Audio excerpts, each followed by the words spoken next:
अमरावती में राज्य उत्पाद शुल्क विभाग की एक महिला वाहन चालक ने विभाग के वरिष्ठ अधिकारी पर मानसिक उत्पीड़न और इच्छा के विरुद्ध काम करने का दबाव डालने का गंभीर आरोप लगाया है।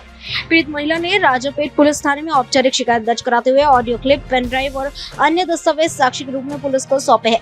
महिला ने न्याय नहीं मिलने पर आत्महत्या की चेतावनी भी दी है। मामले की गंभीरता को देखते हुए पालक मंत्री चंद्रशेखर बावनकुळे ने हस्तक्षेप करते हुए उप मुख्यमंत्री सुनेत्रा पवार से फोन पर चर्चा की। दोनों नेताओं ने संबंधित अधिकारियों को निष्पक्ष जांच कर आवश्यक कार्रवाई करने के निर्देश दिए हैं। अब पुलिस और उपलब्ध साक्ष्यों के आधार पर आगे क्या कार्रवाई होती है, इस पर सभी की नजरें टिकी हुई है। थोडं तातडीचं होतं म्हणून तुम्हाला वहिनी फोन केला मी। काय झालं की श्यामली गोबरे म्हणून एक महिला जवान आहे अमरावतीमध्ये, ती वाहन चालक आहे।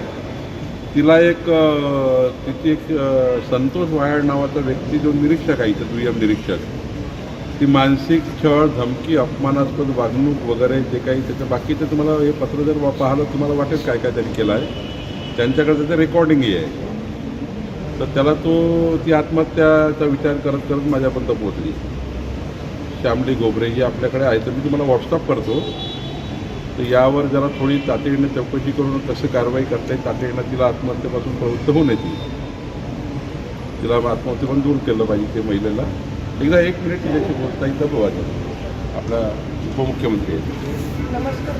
बोला थोडं। आणि मी महिला असूनही वाहन चालक या कामावर निपुण असल्यामुळं ते मला सतत दुय्यम स्थान देण्याचा प्रयत्न करतात।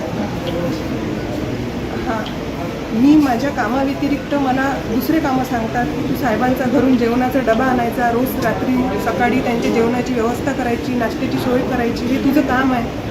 मी माझ्या कामात निपुण असल्यावरही मला हे जास्तीचे कामं करायला लावतात। त्याचा मला प्रचंड त्रास होतात। रात्री बिरात्री फोन करतात, त्याचा CDR पण काढणं, त्यांचं मॅडम CDR पण काढण्यात यावा। म्हणजे त्यांनी मला किती फोन केले, काय फोन केले, आणि एवढं होऊनही मला न्याय नाही मिळाला। आज 4 महिने होता या प्रकरणाला। मला सतत मानसिक दडपणाखाली